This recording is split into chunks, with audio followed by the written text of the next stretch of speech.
So I've teamed up with Cu Bocan, which is a Highland single malt whiskey. It has a very subtle smoky flavour, which I envisioned would pair so well with a spiced crumble of some sort. And I will tell you, I was not wrong. This spiced pear crumble infused with Cu Bocan is just... yes, this is just something else. So this recipe calls for pears, lots of pears, of course, which are in abundance right now. They are at their juiciest state.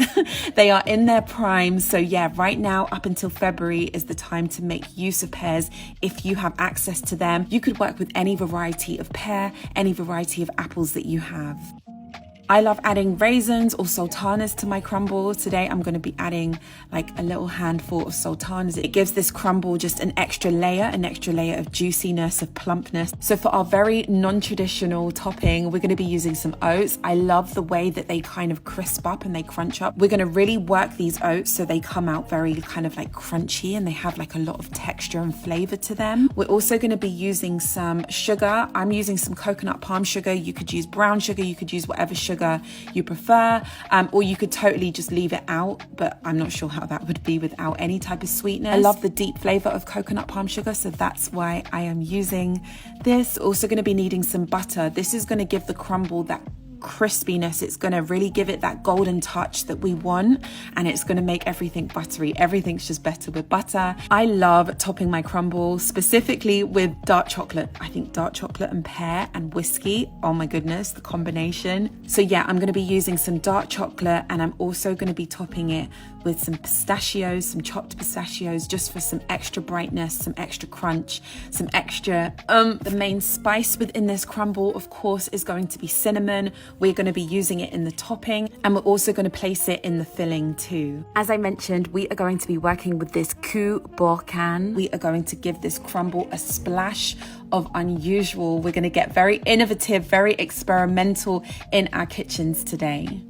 So to begin with, we are going to place our oats in a food blender, food processor, and we're going to ever so slightly blitz them. We don't want to turn it into flour. We want to keep some texture. So we want to blitz it until it is looking something like this. So heat a saucepan on a very low heat and place in your butter. We're just going to melt it. So in a large mixing bowl, we are going to pour in our blitzed oats, followed on by our sugar of choice. We're then going to place in our cinnamon. I don't hold back with cinnamon. Add more if you feel like that's what is best. And then we're going to splash in, we're going to pour over that butter. So give everything a good mix, making sure the oats are fully covered, fully saturated in that butter, because we want them to get crispy. We want them to really kind of get golden brown once they are placed in the oven. Next step is to chop up our pears. Now you can cube them, you can chop them any way you feel to, any way you want to. I kind of like small to medium sized cubes, but yeah, work your pears any way you feel to. Go ahead and heat a heavy base pot. I like to throw in a touch of coconut oil, but again, that's just preference. You can skip that step. Throw in your chopped pears, your cinnamon, place in some more sweetener. I placed in more of my coconut palm sugar and a splash of unusual. Splash in that Cu Bocan whiskey. Things are going to get very intense straight away in the kitchen. You're going to smell that subtle smokiness, and then when it's combined with the caramelized pears, oh my goodness, this is just magic, absolutely magical. So throw in your raisins or sultanas and just continue to cook everything down for a couple of minutes, just letting the flavors deepen and loosen up and combine together. I have these little individual ramekins. You could definitely just place this in one dish. I just did them separately. So yeah, I went in and placed in my spiced pear filling, and I simply just topped it with that crumble.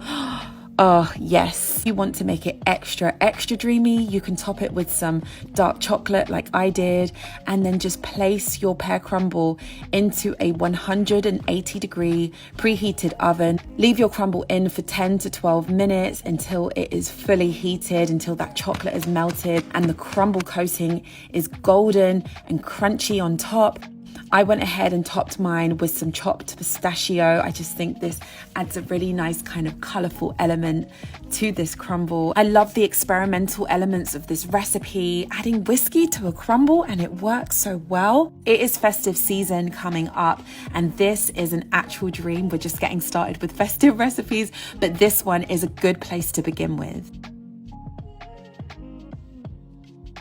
Moving on to our savory recipe for today, we are going to be making the most divine butternut squash, chickpea and preserved lemon tagine. The full recipe can be found in my ebook, Home Cooked Wonders. It's one of my favorite warming go-to one pots. There are so many intricate little details, layers to this recipe, which just make it an absolute delight. And I promise you, you are going to love.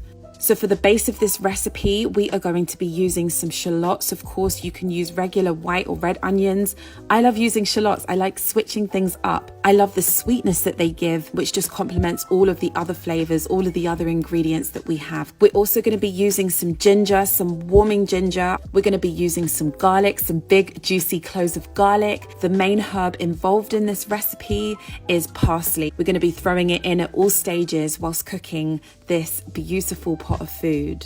We're going to be needing some tinned tomatoes, so you can use chopped tomatoes, you can use plum tomatoes, you could even use passata if that's all you have. I've got a raisin sultana theme going on in this video, so yeah, we're going to be needing some raisins or sultanas. It just adds a plump, sweet juiciness. Yes, please. So here's the thing about preserved lemons. If you want to ramp up the flavor and intensity of a recipe, grab yourself some preserved lemons. You only need a little touch. One preserved lemon in a big pot of food like we're about to cook will go a long way. It will just add so many unique touches to your tasting experience. So when creating this recipe, I was very mindful in how these spices combine and how these spices work so beautifully together. You might be someone who prefers to make your harissa paste from scratch. I personally just buy mine. I make sure that I use a spicy harissa paste because this is where the main spice in the recipe, the main heat in the recipe is going to come from. We're going to be drizzling in a little touch of honey. One of the main ingredients within this recipe are chickpeas. You can use tinned, carton chickpeas. I actually love to cook my chickpeas from dried. I think they taste a lot better, but that's just my personal preference. Again, do whatever works for you. So for our hearty, deep, warming root vegetables, we're going to be using some carrots and we're going to be using some squash. I'm using some butternut squash because that's what I got hold of. We have so many different varieties of squash. So you could use delicata squash, you could use red curry, you could use crown prince, whatever variety you have, work with it. Work with what you've got. So to begin with, we are going to peel our butternut squash. You can actually leave the skin on, but for this recipe, I just prefer to remove it. And then we're going to chop our butternut squash into kind of medium-sized cubes. We're also going to chop up our carrots. I like to kind of chop mine at like a diagonal angle like this. To extract maximum flavor, maximum juiciness from the ginger, I like to use my hand grater and just grate it. And then I finally chop up my garlic. So very straightforward with the shallots. We are simply just going to peel them. We're going to keep them whole. We're going to keep them whole. Trust me, it works. So heat a heavy base pot. I like to use a little bit of ghee. Of course, you can use a different type of oil or different type of fat. If you prefer, you could use coconut oil maybe in place. I just love the richness that the ghee gives. So on a medium heat, you're going to see the shallots start to kind of move. They're going to kind of do their thing. So whilst the shallots are cooking, go ahead and crush up your spice seeds. So once you see the shallots cooking, once you see they start to kind of brown a little bit, you can go ahead and place in your chopped garlic and that grated ginger, just mixing everything, keeping everything moving. The next step will be to place in all of those crushed spices. Oh my goodness, the smells in your kitchen are going to be amazing. Next, place in your spice powders. I like to splash in a touch of water. This is to make sure the bottom of the pot doesn't scorch or burn. So yeah, just place in a little touch of water and keep everything moving.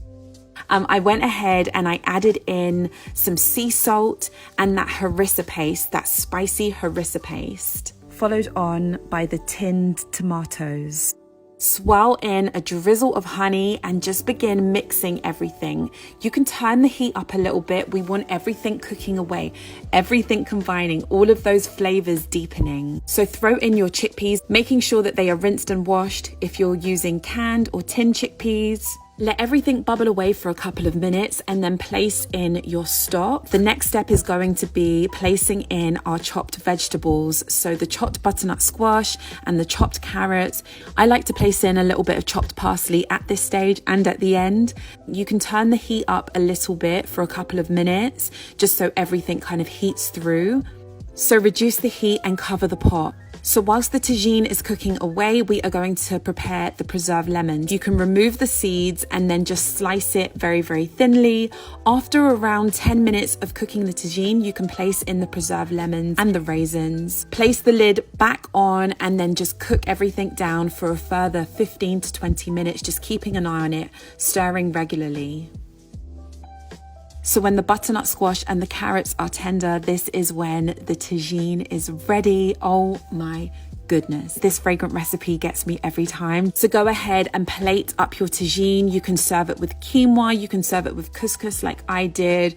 I love to add, as you know, a little bit of yogurt on the side and then just top it with some extra fresh herbs. You can top it with mint, some more parsley. If there's anything that you do this week, if you want some uplifting, some mood enhancing food, please try out this recipe. Honestly, it is going to leave you speechless. Two incredible, one sweet, one savory recipe to take into your week.